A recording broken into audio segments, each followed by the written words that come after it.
হ্যাঁ গাইস, আজকে আমরা কথা বলবো ট্রেডিং সম্পর্কে। ঠিক আছে, আসলে কি ট্রেডিং সত্য? আসলে কি ট্রেডিং দিয়ে কিছু করা যায়?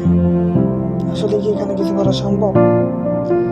আজকে আমি ফরেক্সেও ট্রেডিং করছি, বাইনারিতেও ট্রেডিং করছি। ঠিক আছে, ফরেক্সে $50 মতো পড়ছি আর বাইনারিতে $70 মতো পড়ছি।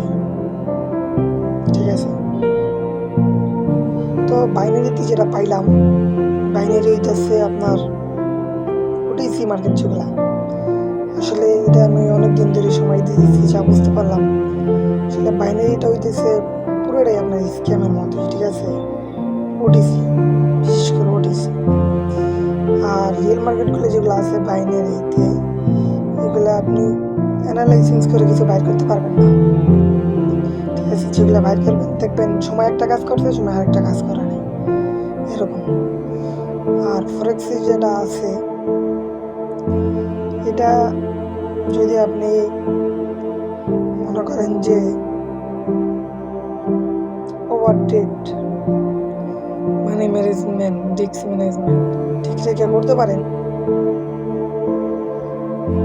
মনে হয় হয়তো বা কিছু করতে পারবেন, কিন্তু আপনার কাছে ক্যাপিটাল থাকতে হবে প্রচুর। ঠিক আছে, $2, $4, $50, $100, $200, $500, আমার মনে হয় না এটাই কিছু হবে। ঠিক আছে, ভালো পরিমাণ যদি ক্যাপিটাল নিয়ে আসতে পারেন ট্রেডিংয়ে, তাইলে বলে আমি আমার অভিজ্ঞতা, আমি প্রায় বিগত 2 বছর ধরে এটার মধ্যে অনেক সময় দিতেছি, অনেক টাকা লস দিছি। যদি আমি যতটুকু পাইছি মার্কেট থেকে, অনেকজনের কাছ থেকে কিছু শিখছি, তার থেকে বেশি আমি মার্কেটে সময় দিয়ে শিখছি। ঠিক আছে, যদি কেউ আসতে চান ট্রেডিংয়ে, তাহলে আইসেন ফরেক্সে, বাইনারি থেকে ঢুকেন না, ভাই নিজের ভবিষ্যৎ, ফিউচার কোনো কিছু নষ্ট করেন না। নিজের ভবিষ্যৎ ফিউচার কিছু নষ্ট করেন না, কষ্ট জমানো টাকা নষ্ট করেন না।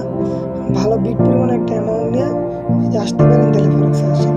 ঠিক আছে ভাই, আমি চাই না আমার মতো কেউ সব শেষ করে দিক। ঠিক আছে, সবাই আমার জন্য দোয়া করবেন যেন আমি এই জগৎ থেকে বের হতে পারি। হ্যাঁ, আল্লাহ হাফেজ।